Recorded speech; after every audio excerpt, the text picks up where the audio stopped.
Hello வணக்கம். இப்போ நம்ம என்ன பார்க்க போகிறோம்னா டிஎன்பிஎஸ்சி நோட்டிஃபிகேஷன் வந்திருக்கு. அதில் ரிலேட்டடான important key points or highlights மட்டும் என்னென்னு பார்க்க போகிறோம். ஸோ டேட் ஆஃப் நோட்டிஃபிகேஷன் பார்த்தீங்கன்னா 31/2024. ஆன்லைனில் அப்ளிகேஷன் சப்மிட் பண்ணணும்னா அதுக்கு லாஸ்ட் டேட் பார்த்தீங்கன்னா 28/2/2024 அப் டு நைட் அந்த 12 o'clock ரேஞ்ச் வரைக்கும் டைம் இருக்குது. Next application correction window period. So நீங்கள் சப்மிட் பண்ண அப்ளிகேஷனை கரெக்ட் பண்ணணும், ஏதாவது சேஞ்சஸ் இருக்குது கரெக்ட் பண்ணணும்னா அதுக்கு வந்து பார்த்திங்கன்னா டேட் 4லேருந்து 6 வரைக்கும் கொடுத்துருக்காங்க. தட் இஸ் 4, 5, 6 3 days டைம் கொடுத்துருக்காங்க. அண்ட் தென் எக்ஸாம் எப்போன்னு பார்த்தீங்கன்னா 9/6/2024 June 9th எக்ஸாம். ஸோ இதுக்கு பார்த்திங்கன்னா கண்டிப்பாக நமக்கு ஒன் டைம் ரெஜிஸ்ட்ரேஷன் இருக்கணும். ஸோ அப்படி இல்லைனா tnpsc.gov.in இல்லைனா tnpscexams.in நம்ம ஒன் டைம் ரெஜிஸ்ட்ரேஷன் பண்ணிடலாம். சரிங்களா? ஸோ வேக்கன்சி பார்த்திங்கன்னா விஏஓக்கு பார்த்திங்கன்னா 108 வேக்கன்சி. அதுக்கு நெக்ஸ்ட்டு பார்த்திங்கன்னா ஜூனியர் அசிஸ்டண்ட்க்கு 2442 வேக்கன்சி. இதுதான் மேக்ஸிமமாக இருக்குது. என்ன சொல்லியிருக்காங்கன்னா இந்த வேக்கன்சிஸ் வந்து டென்டேட்டிவ் தான். சரிங்களா? நம்ம ஃப்யூச்சரில் அந்த வேக்கன்சியை ரிவைஸ் பண்ணுறதுக்கான சான்ஸ் இருக்குது. ஆன் ஆர் பிஃபோர் கவுன்சிலிங்கில் கூட அவங்க ரிவைஸ் பண்ணுவாங்கன்னு சொல்லி கொடுத்துருக்காங்க. ஸோ யூஸ்வலாக நம்ம எழுதுகிற எக்ஸாம் பேட்டர்ன் தான். தமிழ் எலிஜிபிலிட்டி டெஸ்ட்டு தமிழ் பார்த்திங்கன்னா 100 questions இருக்கும். நெக்ஸ்ட்டு ஜென்ரல் ஸ்டடீஸ் 75 questions இருக்கும். ஸோ ஜென்ரல் ஸ்டடீஸ் பார்த்திங்கன்னா இங்கிலீஷ் தமிழ் 2 ட்ரான்ஸ்லேஷன்ஸ்லையுமே இருக்கும். நெக்ஸ்ட்டு மேக்ஸ் ஆப்டிடியூட் பார்த்திங்கன்னா 25 questions. Total questions 200. For each question 1.5 marks. அப்போது 100 questionsக்கு 150. ஜென்ரல் ஸ்டடீஸில் இருக்க 100 questionsக்கு 150. டோட்டலாக அவுட் ஆஃப் 300 நீங்கள் எழுத போகிறீங்க. உங்கள் டைம் பார்த்தீங்கன்னா 3 hours. யூஸ்வலாக தான் இது. மினிமம் குவாலிஃபையிங் மார்க்ஸ் என்னன்னு பார்த்தீங்கன்னா 90. வேறு என்ன சொல்லியிருக்காங்கன்னா பார்ட் பியில் வந்து minimum qualifying mark 40%, that is 60 mark எடுத்தால் தான் அவங்க வந்து பார்ட் ஏவை வந்து எவாலுவேட் பண்ணியிருக்காங்கன்னு சொல்லியிருக்காங்க. சரிங்களா? ரேங்கிங் ப்ராசஸில் part A and part B ரெண்டுமே கம்பைன் தான். ஆனால் வந்து பார்ட் பியில் வந்து நீங்கள் மினிமம் மார்க்ஸ் எடுத்தால் தான் பார்ட் ஏவை அவங்க எவாலுவேட் பண்ணுவாங்க. ஸோ வேறு என்ன இருக்குதுன்னு பார்த்தீங்கன்னா டிஃப்ரெண்ட்லி ஏபிள்டு கேண்டிடேட்ஸ் இருக்காங்களா, அவங்களுக்கு வந்து ஜென்ரல் இங்கிலீஷ்லேயுமே அவங்க ஆப்ட் பண்ணலாம். அவங்க வந்து ஜென்ரல் இங்கிலீஷுமே எழுதுறதுக்கான ஆப்ஷன்ஸ் அவங்களுக்கு மட்டும் இருக்குது. சரிங்களா? ஜென்ரல் இங்கிலீஷில் மட்டும் அவங்களுக்கு என்னது டிரான்ஸ்லேஷன் பார்ட் கிடையாது. பார்ட் ஏ ஜென்ரல் இங்கிலீஷில் இருக்குன்னா கண்டிப்பாக என்னது இங்கிலீஷில் மட்டும்தான் தமிழ் டிரான்ஸ்லேஷன் இருக்காதுன்னு சொல்லியிருக்காங்க.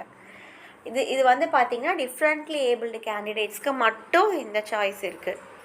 நெக்ஸ்ட்டு பார்த்தீங்கன்னா ஏஜ் லிமிட் என்ன சொல்லியிருக்காங்கன்னா ஒரு சில போஸ்ட்டுக்கு மட்டும், that is VAO, forest guard with driving licence, forest watcher அந்த ட்ரைபல் யூத், இந்த பர்டிகுலர் போஸ்ட்டுக்கு மட்டும் ஏஜ் வந்து கண்டிப்பாக என்னது 18 years கம்ப்ளீட் ஆகிருக்கணும். அண்ட் தென் 32 years கம்ப்ளீட் ஆகக்கூடாது. தட் இஸ் 18 to 32 yearsக்குள்ளே இருக்கவங்களுக்கு மட்டும்தான் இந்த போஸ்ட் வந்து எலிஜிபிலிட்டி. அந்த டேட் என்னன்னு பார்த்தீங்கன்னா 1/7/2024 வரைக்கும் அவங்களுக்கு 32 years வந்து கம்ப்ளீட் ஆகிருக்கக்கூடாது. தட் இஸ் 18 to 32 years வரைக்கும் தான் எலிஜிபிலிட்டி இந்த பர்டிகுலர் போஸ்ட்டுக்கு. சரிங்களா? அதே மாதிரி பார்த்தீங்கன்னா VAO, forest guard with driving licence, forest watcher for tribal youth, இந்த பர்டிகுலர் போஸ்ட்டுக்கு வந்து அவங்களுக்கு 21 years வந்து என்ன இருக்கணும், கம்ப்ளீட் பண்ணியிருக்கணும். சேம் 32 yearsம் இருக்கணும். That is 21 to 32 years. இந்த 18 years பார்த்திங்கன்னா இந்த போஸ்ட்டு தவிர ரிமைனிங் போஸ்ட்டுக்குமே அந்த 18 years மினிமம் ஏஜ் வரும். ஆனால் இந்த பர்டிகுலர் போஸ்ட்டு பார்த்திங்கன்னா 18 to 32 years தான். ஓகேங்களா? ஸோ அப்படின்னா ஜென்ரலாக வந்து இந்த பர்டிகுலர் போஸ்ட்டு தவிர எல்லாத்துக்குமே வந்து 18 years மினிமம் 18 years. ஆனால் VAO, forest guard with driving licence, forest watcher and then with tribal youth இவங்களுக்கெல்லாம் பார்த்திங்கன்னா 18 கிடையாது, 21 தான் அவங்களோட மினிமம் ஏஜ். சரிங்களா? நெக்ஸ்ட்டு மேக்ஸிமம் ஏஜ் லிமிட்னு அவங்க சொல்கிறாங்க இல்லைங்களா ஒரு சில போஸ்டிங்க்கு, அது பார்த்திங்கன்னா அவங்களுக்கு 60 years கம்ப்ளீட் ஆகிருக்கணும். ஓகேங்களா? மேக்ஸிமம் ஏஜ் லிமிட்டுன்னு சொல்கிறாங்க பார்த்திங்களா, அது என்னென்னா அவங்களுக்கு 60 years கம்ப்ளீட் ஆகக்கூடாது. எப்போனா அன்டில் 1/7/2024 வரைக்கும் 60 years அவங்களுக்கு கம்ப்ளீட் ஆகக்கூடாது. ஸோ அதே மாதிரி வில்லேஜ் அட்மினிஸ்ட்ரேட்டிவ் ஆஃபீஸரோட குவாலிஃபிகேஷன் என்ன சொல்லியிருக்காங்க, மினிமம் ஜென்ரல் எஜுகேஷனல் குவாலிஃபிகேஷன், அதே மாதிரி ஜூனியர் அசிஸ்டண்ட்க்கும் மினிமம் ஜென்ரல். ஸோ இப்படின்னா என்னென்னா அர்த்தம்னா எஸ்எஸ்எல்சி வந்து அவங்க கம்ப்ளீட் பண்ணியிருக்கணும். சரிங்களா, அதுதான் வந்து மினிமம் ஜென்ரல் எஜுகேஷன் குவாலிஃபிகேஷன்னா அவங்க எஸ்எஸ்எல்சியை தான் சொல்கிறாங்க. ஸோ இங்கே கொடுத்துருக்காங்க பாருங்கள், மினிமம் ஜென்ரல் எஜுகேஷன் குவாலிஃபிகேஷன்னா எஸ்எஸ்எல்சியை தான் அவங்க மீன் பண்ணுறாங்க. நெக்ஸ்ட்டு பார்த்திங்கன்னா இந்த குரூப் 4 2024ஓட டென்டேட்டிவான ரிசல்ட் எப்போன்னு சொல்லியிருக்காங்க, ஜான்வரி 2025 சொல்லியிருக்காங்க. ஸோ வேறு என்னென்னு பார்த்திங்கன்னா ஒன் டைம் ரெஜிஸ்ட்ரேஷன் செய்கிறோம் இல்லைங்களா, அப்போது பார்த்திங்கன்னா நம்மளோட ஃபோட்டோ அண்ட் தென் சிக்னேச்சர் எல்லாமே அப்லோட் பண்ணுற மாதிரி இருக்கணும். அதோட சைஸஸ் எல்லாமே கொடுத்துருக்காங்க. ஃபோட்டோ பார்த்திங்கன்னா கண்டிப்பாக லாஸ்ட் 3 month எடுத்த ஃபோட்டோவாக தான் இருக்கணும். ஸோ அது வந்து என்ன இருக்கணும்னா 20 KB to 50 KB சைஸில் இருக்கணும். அதை வந்து photograph.jpg அப்படிங்கிற நேமில் நம்ம சேவ் பண்ணணும். அதே மாதிரி சிக்னேச்சர் பார்த்திங்கன்னா 10 KB to 20 KB சைஸில் இருக்கணும். signature.jpg அப்படிங்கிற ஃபார்மேட்டில், ஜேபிஜி ஃபார்மேட்டில் சிக்னேச்சருங்கிற நேமோட நம்ம அதை சேவ் பண்ணணும். சரிங்களா, நெக்ஸ்ட்டு நீங்கள் அதில் கொடுக்குற இமெயில் ஐடி வந்து ஆக்டிவ் மோடில் இருக்கணும். தட் இஸ் நீங்கள் கரண்ட்டாக அந்த இமெயில் ஐடியை நீங்கள் யூஸ் பண்ணிகிட்டு இருக்கணும்.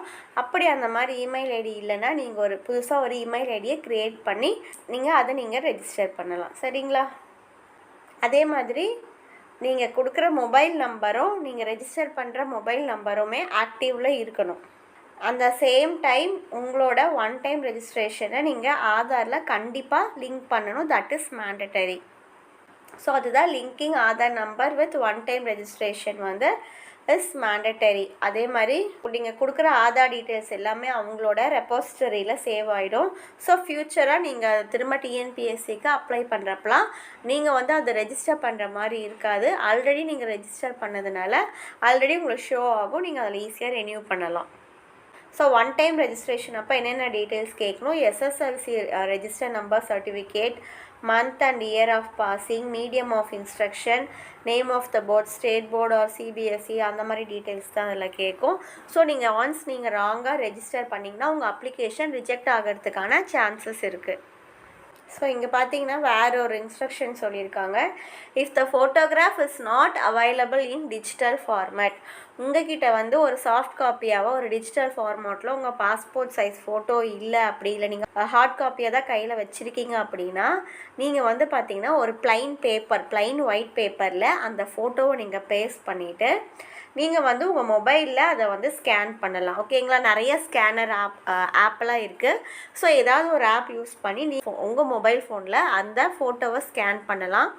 ஸ்கேன் பண்ணிவிட்டு அந்த ஃபோட்டோவை அந்த பார்டரில் இருக்க ஒயிட் பேப்பர்ஸ்லாம் தெரியாமல் உங்கள் ஃபோட்டோ மட்டும் தெரிகிற மாதிரி க்ராப் பண்ணிக்கோங்க. சரிங்களா, க்ராப் பண்ணி photograph.jpg நீங்கள் சேவ் பண்ணி நீங்கள் அதை அப்லோட் பண்ணலாம். சரிங்களா, நீங்கள் க்ராப் பண்ணுறப்போ உங்கள் ஃபோட்டோகிராஃபோட சைஸ் மட்டும் 20 KB to 50 KBயில் இருக்கான்னு செக் பண்ணிக்கோங்க.